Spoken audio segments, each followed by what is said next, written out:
माबा रायलाय मा होनदों हा रिपिट खोनाफैयाखिसै आङो बिदि आरोखि दा जिखुनु नोंथांमोननि एखेबारे जोंगा मागा महरखौ नुनानै आं गोजोनबाय अननाय दं बिखा बिख्लोआव नोंथांमोननि अननाया आंनि सायाव आंनियाव फैसा जानानै फैथों आं बेखौनो भगबानाव आरज खालामो आरोखि औ थारिहा हा ए आंलाय हासुइसिगोनसो नामा होनदों दहाय दामग्राफ्रा सम सम बिदिनो थाङो नालाय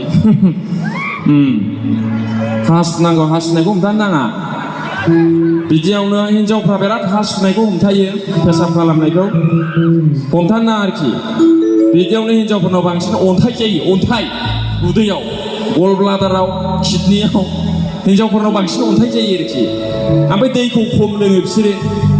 नों जेसेनो दै लोंगोन एसेनो नों हासुगोन जेसेनो दै लोंगोन नोंनि उदैया किडनिया लिभारा साफा जागोन आरोखि गेस्ट्रिकबो बारा जायो अन्थाइयाबो बांसिन जायो हिनजावफोरनाव दै लोंनाया खम हासुनाया खम आरोखि नंगौना औ हासुनाय खिनायखौ हमथानो आरोखि जा लों रंजा आं मोनसे खोथाखौ खोन्थालांनो सानदों बारा गोबाव जायाखै बे खोथाया माने दोनखारनोसै आरोखि बङाइगाव सापागुरियाव थांबाय बेंगलाव दोनखारलांगोन जाहैबाय बेलासिनि 6टा जाबाय बेंगल गारि नेदों आलिपुर गारि वेस्ट बेंगलनि बङाइगाव सापागुरियाव मानसिफ्रा बेंटलनि आरोखि चिरां बेंटलनि मिथिगौ ना ओमफ्राय नेबाय दानाथ' सापागुरि सहैनाय लोगो लोगो माने बे गुवाहाटीनिफ्राय डाइरेक्ट दादगारि बै भुटान थांग्रा बेंटलजों हाबलांग्रा मोनसे बास खारो आरोखि बे 6टायाव फैयो बिसोरो थाल मोनाखिसै आरोखि सानैबो बे दोनखारग्राफ्रा आरोखि माने हिनजावाबो फिसाय दंखायो आरो हौवानाबो हिनजाव दंखायो आरोखि मानसिफोरखौ ओरै ओरै ओरै ओरै नायैनो थाल मोनाखिसै आरोखि बासआ फैबाय बेंटल बेंटल बेंटल बेंटल बेंटल बेंटल फैबाय आरोखि सापागुरियाव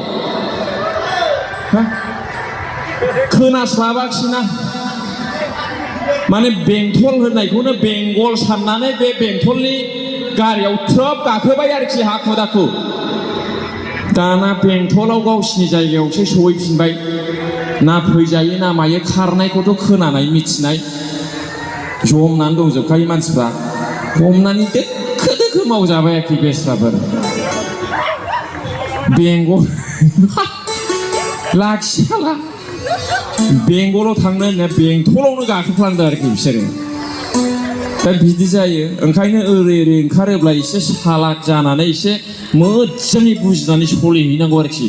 दोनखाराब्लाबो बेरायनो थांब्ला माब्ला आरोखि बिदि जायो